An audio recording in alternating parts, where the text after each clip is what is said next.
Stamatakis, and I'm the Senior Lead Scientist for Application Science here at Inscopix. We're excited to have you join us from your virtual offices at home, as it's especially important to stay scientifically connected during this period of social distancing. You can send us questions via the chat window throughout the presentation and for up to 5 minutes after the presentation is over. We'll do our best to get to most or all of the questions with a hard stop right at 12 o'clock Pacific time.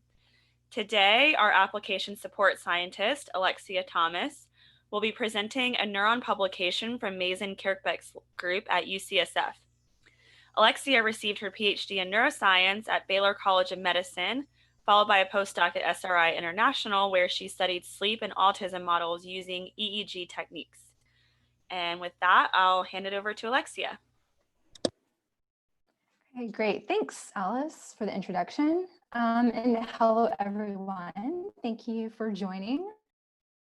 So as Alice mentioned, I'm going to do my best to present the following paper by Nicholas Woods and Fabio Stefanini, entitled "The Dentate Gyrus Classifies Cortical Representations of Learned Stimuli." So just to kind of start off with a general overview, let me minimize my window here. Here we go. Okay. Yeah, if we kind of think just in a general context about animals or even ourselves, if we're in an environment, we know that we're constantly exposed to a number of environmental cues. And these can include things like visual stimulation. We've got auditory stimulation. Maybe there's olfactory, taste, touch. And one of the big questions in the neuroscience community is, how are these pieces of information coded in the brain? Because obviously we need to be able to distinguish between different types of information, but then also we need to be able to assign different values to these pieces of information so that animals know how to prioritize whether they need to pay attention to a stimulus or not. And so this is one of the overarching goals of this paper. And so, I mean, obviously there are a lot of different brain regions in the brain, and there are a lot of regions that can be responsible for this, but we know the hippocampus does play a strong role in this process. We know that the hippocampus plays a role in encoding like spatial information. It's important for memories, and it also does play a role in non-spatial information. So the focus of this particular talk is going to look at a specific region in the hippocampus, specifically the granule cells of the dentate gyrus. And we know that the hippocampus obviously has connections to other parts of the brain, and we know that one region is the entorhinal cortex, which does have a direct pathway to the dentate gyrus. So basically this paper is kind of look at these two areas in the relationship to kind of coding sensory information in specifically olfactory stimuli. So the approach that they mostly take in trying to get to this big question of how the DG encodes sensory information is to use in vivo imaging technique using 2-photon. And the big kind of three questions they're kind of looking at include the following. How is olfactory stimuli represented in the dentate gyrus and the lateral entorhinal cortex? Second is the lateral entorhinal cortex, or the LEC, the main input of olfactory information into the DG?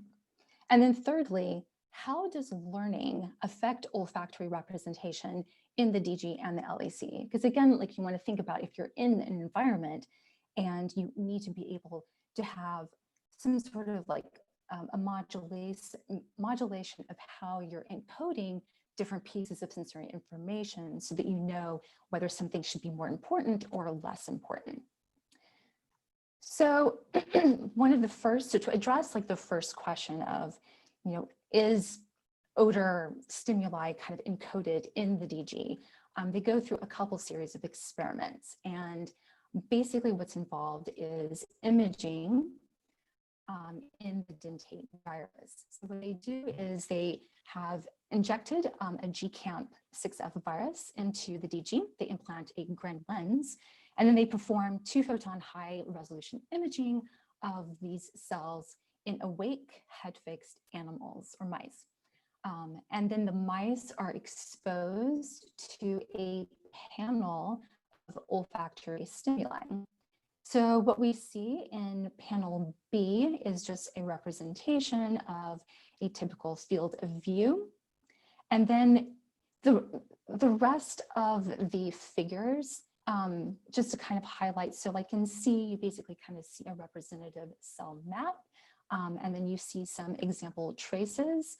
Below that, you see an example of 9 different cells. And what you're seeing is them kind of plotted relative to 3 different odors. And these odors are coded by color. And what you're basically seeing here, as well as in D, is you see kind of like this time-locked response specific to certain odors. So for example, in the first 3 neurons here, you see that there seems to be more of a time-locked response to like the odor 1, versus if you look at like the next 3, it seems to be more correlated with the odor number 2. And then what we see in column or in panel D is 4 example cells. We see raster plots and normalized traces in response to 6 different olfactory stimuli. And again, what you see is a time-locked response across multiple trials to the presentation of the olfactory response, which is basically represented by the little bars in these graphs. And so thirdly, at the very bottom, this is basically plotting this concept called, or this calculation of a modulation index, which is basically a raw calcium trace in a window that includes a time period shortly before, as well as including the window when the olfactory response or the olfactory stimulation was provided, and a little bit of time after that. And then basically it's kind of comparing that to a period that was just before, or a little bit before, the presentation of the olfactory response. So you're basically trying, like, kind of seeing, is there a change in the activity? And the bottom line from these graphs is basically that we do see there are responses to the olfactory stimulation, but it's not like throughout like all of the cells. And we also see that it's not clustered. And so they're not, so for example, like in E, they're not like clusters of activity in certain regions of the field of view. It's kind of scattered throughout. So, so basically, so this indicates that some form of encoding is happening at the level of the DG. So then what about if we look at the lateral interrhinal cortex? So a similar method was used here, where GCamp6F was injected in the LEC, a Grin lens was implanted, and 2-photon imaging was performed with presentation of olfactory stimulation. And basically what you see is a similar series of graphs and a very similar data, in the sense that you see time-locked events to an olfactory presentation. It's also kind of sporadic. It's not like all of the cells are showing activity, and you don't see clusters of activity. It's just kind of randomly sorted throughout. So basically these 2 graphs have shown that olfactory information is being encoded at the level of the DG as well as the level of the interrhinal cortex. Now, I did mention previously that we do know that there is a pathway from the interrhinal cortex coming to the DG. So then the question is, well, is that pathway carrying information about olfactory information from the interlingual cortex to the DG. And is that kind of critical for anything that happens at the level of the DG? So in the next series of experiments, we basically kind of expand upon the models that we were using or they were using for the first two figures.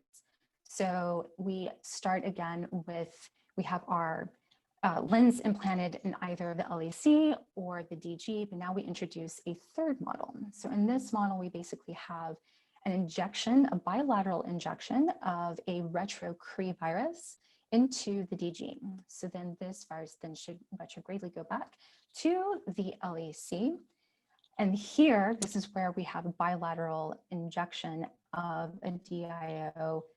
This is a, if I remember correctly, a tetanus toxin light chain. And so that basically is going to silence the pathway between the LEC and the DG. So in this model, GCAM6F in the dentate gyrus and with a lens implanted. So imaging in all of these animals. So basically what we kind of see in the next series of graphs. So in B, this is basically a confusion matrix. And it's, from my understanding, it's a visualization tool to kind of compare the prediction of odor representations to the true odor. And basically, the big kind of take home that you see is you see kind of this correlation in the LEC and the dentate gyrus, but you don't see that in the, what I'm going to call the TELC model, where you have a silencing between the LEC and the DG.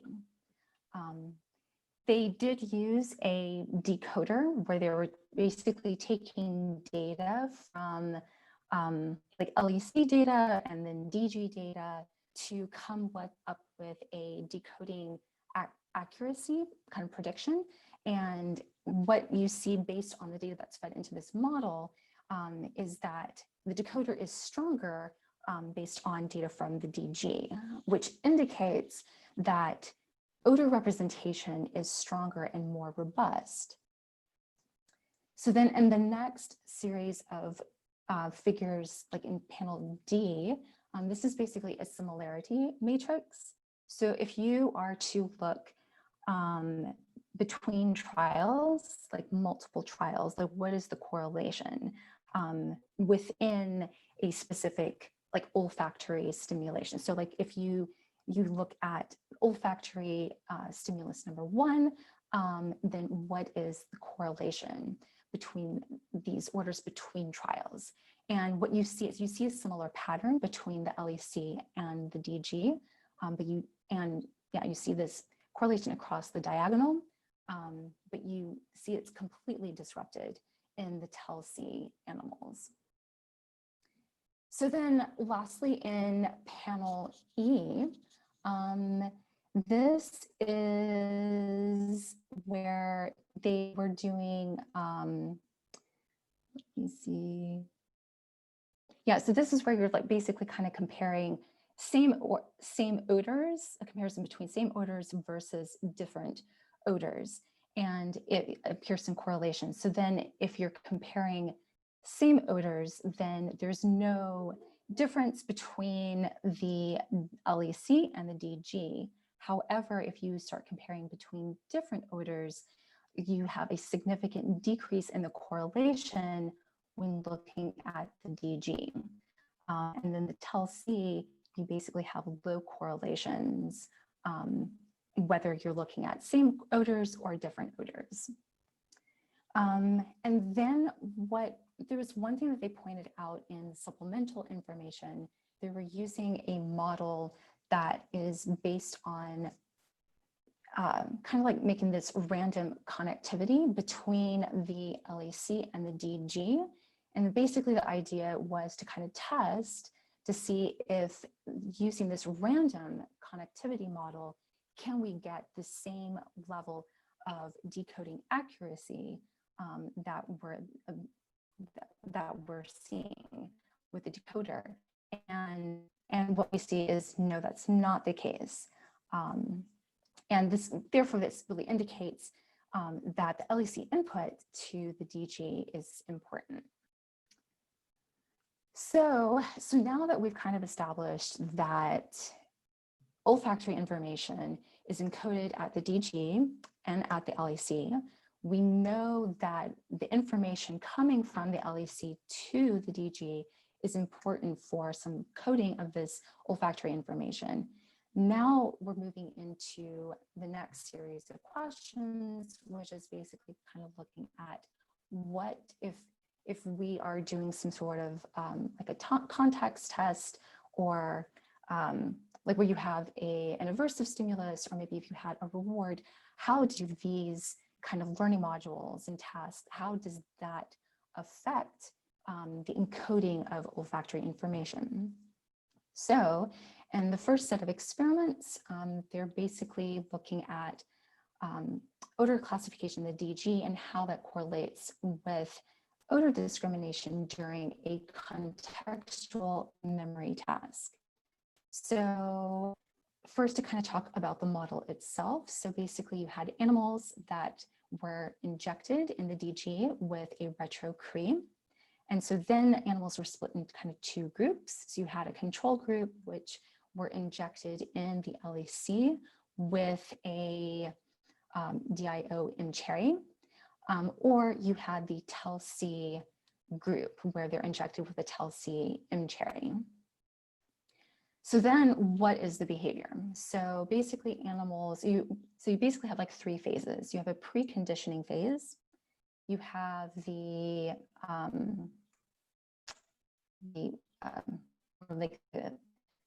gosh, I'm blanking, especially with a foot shock phase, kind of like a learning phase, and then you have a post-conditioning phase.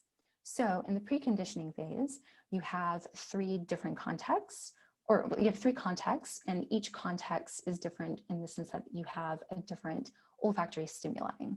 And so then the animals are exposed here, you wait about 24 hours, and this is where they get the conditioning to the foot shock. So here, this is a different context, but the olfactory stimulus that is present is B, which is the one that they were pre-exposed to during the preconditioning. But again, it's in a different context with a foot shock.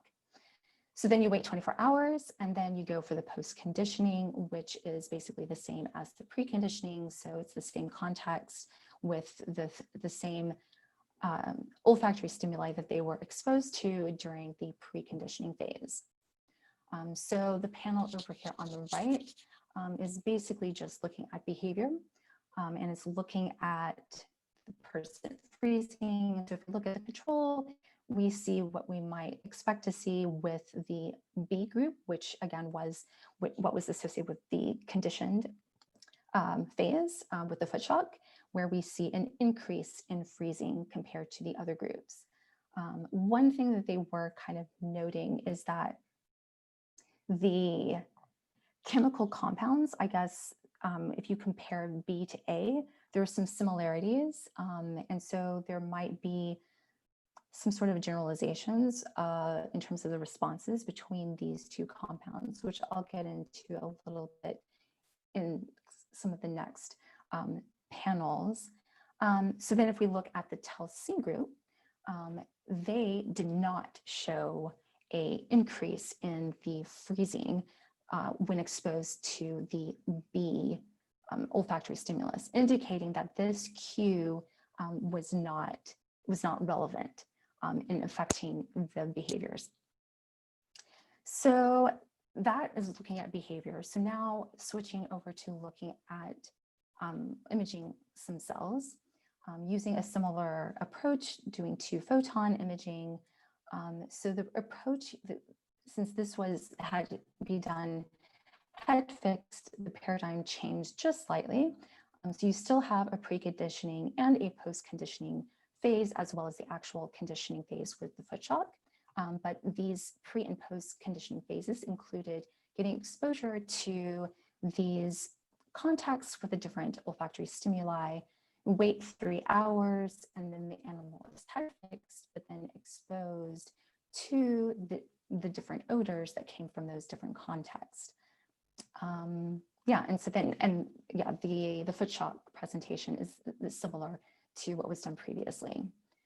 So what we see over here in the panels over on the right is basically like you're looking at freezing behavior. So DG is up on the top, and on the bottom is the LEC. So yeah, the first column of graphs is basically just percent freezing, and then what you're looking at on D and F is this decoding accuracy for the precondition phase, and then how that compares to the context discrimination index. So basically the idea is that mice that had a lower decoding accuracy here became generalizers of freezing.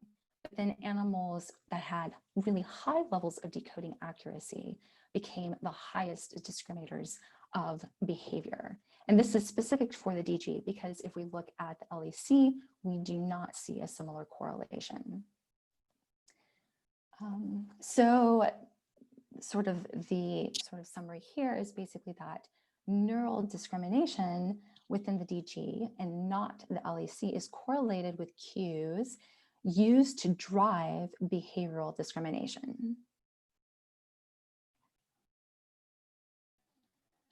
So then so that behavioral context was kind of using an aversive stimulus. So what if we kind of do something similar, but we're looking at reward learning? So here the paradigm is a little bit different. We basically have, we have a similar sort of setup where we have like a preconditioned day. So that will be like day 1. And then we have a day where we're doing the conditioning, and then a day that's like a day after the conditioning. So what happens, the actual conditioning, the animals are exposed to either a C-, which is basically odor A, or odor C, which is just the odor presentation, and that's it. If the animal is exposed to the CS+, that is odor B, which is followed by a sucrose reward. And then there are 30 trials for each of these different types of conditions. And so the graphs here basically are kind of showing the lick. So the graph in B, these are basically raster plots of licking frequency. And then in each of the, like for D1 at the top and then D3 at the bottom.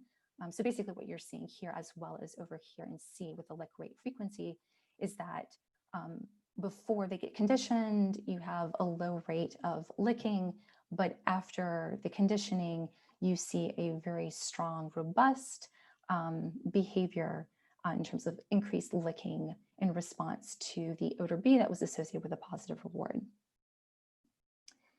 And one other comment, because again, with the previous set of experiments, there was observed to be a generalization between odor A and odor B because of their chemical similarities. But here we don't see any generalization, as all animals discriminated behavior, or no, all animals discriminated behaviorally. So now if we look at imaging data, so D basically shows some representative fields of view from animals either imaged from the DG or the LEC. The first column is day 1, second column is day 3. And then what we see are some raster plots and normalized activity in each of these different conditions in different brain regions. And basically, one kind of comment to make here, one comment that was sort of brought up here was that, you know, definitely there are neurons that are responding to the olfactory presentations, But what was also observed was that you can have a neuron that responds to multiple odors.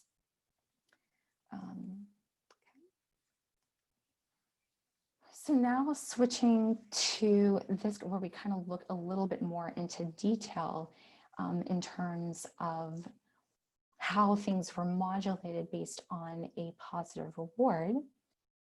In the first like 2 panels here, this is basically, so these are probability density functions. And this is basically looking at this idea that like on day 1, so this is before the conditioning phase, when you had in the DG, when you had neurons that were firing in response to multiple odors, the idea is that what was observed is that when you go after the conditioning and you go to day 3, you basically kind of see this shift, and neurons in the DG are more likely to shift to their post-condition to firing during the CS positive olfactory stimuli. This is something that was not observed in the LEC. And so then in panels H and I, basically this is kind of looking at a similar probability density function, like a DG at the top, LEC at the bottom. And this is looking at CS negative versus the CS positive, and what you see is pre versus post, and looking at the percent of active cells. And what you basically see is for the DG, for CS minus, when you go from the pre to the post, you basically see a decrease in the percentage of active cells in the post condition. But if you look at the CS positive olfactory presentations, you see the opposite. You see this increase in the number of active cells. You don't see this kind of behavior when looking at the LEC. You basically see similar percentages of cells being active in the pre and post conditions in response to CS minus or CS plus. Now here, they also did look at the TELC animal model. And here you see something a little bit different. We don't see something that's similar to the DG. What they did see an increase, a significant increase in the number of active cells in both of the conditions. Now, here, this is basically just another kind of graph that kind of highlights this idea, like if in the pre-condition, if like cells, for example, here for the DG that were firing in the CS minus olfactory presentation, if you then look at the percentage of cells in the post condition that were responsive to the CS plus, you see that it is very equivalent to those cells that were firing in the precondition, but only to the CS positive. So then in the next set of graphs, what we're looking at here is if look over trials, you're looking at a level of sparseness. So basically, if you compare pre versus post in the DG versus the LEC, you see this increase in the sparseness of activity in the DG. There's no change in LEC. And then the last 2 panels here, if we look at basically like within sessions versus you look across sessions, what you're looking at the decoding accuracies, and what you see in M is that basically the odor performance increases in the dentate gyrus You see a similar level of increase in the LEC, but it's to a lesser degree as what's seen in the DG. And you don't see this with the TELC animals. But if you look at across session decoding accuracies, you actually see something different, where you see significant decrease in the decoding accuracy for the DG compared to LEC. So this kind of brings us to sort of to highlight, I know that's kind of ran through that maybe pretty quickly. It was a simple series of experiments, but it was a nice, I think elegant series of experiments that kind of came to the following kind of conclusions or summaries of points, which include that the DG converts odor stimuli into neural representations. And then they observed that the DG granule cells encode odor identities, which correlate with future contextual discrimination. And then the inhibition of input from the LEC does appear to impair odor coding in dentate gyrus granule cells. And then odor identity is more accurately classified from the DG rather than the LEC. And then finally, during associative learning, odor representations appear to be more flexible in the DG compared to the entorhinal cortex. So that kind of, yeah, I think this is basically information that is building on some research that has already been done, looking at other areas of the brain in the pathway from when an olfactory stimulus is received by an animal. So I think this is building on the research that is already out there, and yeah, it'll be interesting to kind of see how things move on from here. So I think with that, we can maybe open up for questions. Yeah, great. Thank you so much, Alexia, for walking us through that paper. Again, we'll encourage everyone to submit questions with using the chat box. But yeah, I think you did a really nice job going over all the figures. I think this was a really fascinating study that demonstrated the role of the DG in learning associations between olfactory stimuli and behaviorally relevant events. I think one thing that struck me about this paper was its demonstration that using odors is actually a really robust and straightforward approach to studying DG circuitry, which was at least novel to me. And so hopefully going forward, we'll see more studies using this methodology. So we will go ahead and start the Q&A. So the first question, I think this came in when you were going over figure 5. So the question is, does that mean that cells that made the generalizations does that mean that the cells that made the generalization is only made when an aversive stimulus is present and not a positive reward? They may have missed that point. Oh, right. Yeah. Because I guess, yeah, because I think like comparing like figure 4 to figure 5, yeah, there's this idea that with the, yeah, like the foot chalk, there seemed to be sort of this generalization. And I think it was also more so they were comparing the B and the A odors, because those are the ones to be chemically very similar. And I think I'm not so sure if we can really kind of conclude that this generalization is only because that it's more of an aversive stimulus versus a positive stimulus. I think like more experiments would probably need to be done. Yeah. But that is kind of an interesting. Yeah. Okay, another question. Do the authors address how these findings might relate to natural odors and naturalistic tasks? Good question. I don't remember seeing them really kind of going into that kind of detail. I think the scope of the paper was a little bit more I guess, is a little bit more focused. So I think that's definitely something that might be definitely of interest for future studies. Yeah, I think one thing, yeah, that could be really interesting to look at, because I think all the odors that they used here were, I don't know the name for it, but like the single molecule odors, Yeah. not these like, complex, like naturalistic odors.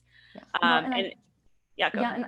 and I think that's one of those, I mean, like, I think like, you know, during research, always, you know, to be able to be more confident in, you know, the results that, you know, the results that you're getting, you know, if you're dealing with like a compound that's like super complex, Yeah. then I think I think the interpretation of analyses can be a little bit more complicated. So I think, you know, maybe you start out with the simple compounds and then you move on from there. Yeah. Yeah, definitely. Okay, so another question.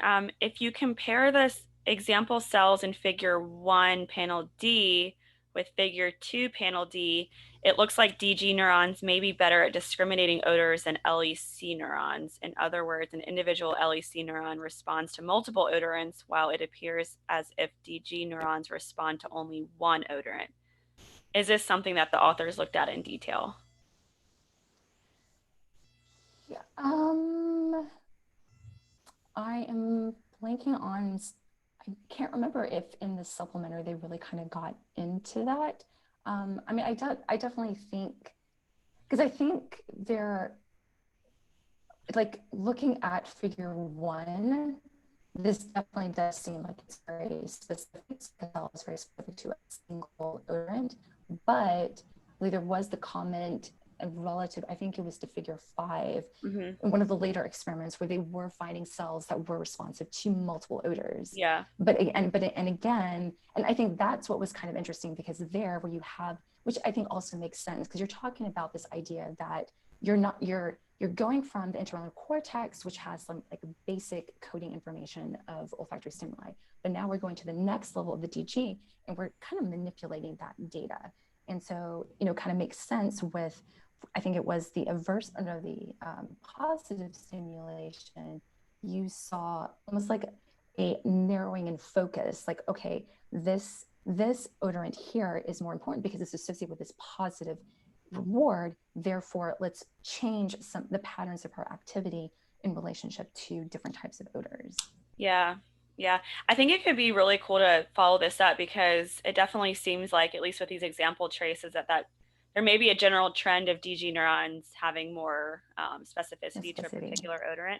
Yeah. And that could explain like the findings in figure 3, where there is stronger odor prediction in the DG. And that makes total sense. If these cells are able to respond to one and one odorant only, it makes sense that it would be a better predictor of a specific odorant. Yeah.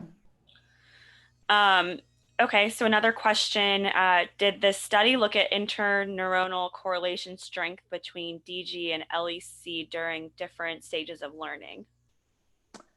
That I do not recall them doing that, no. Yeah. Yeah, I think that could be a cool follow-up study for sure.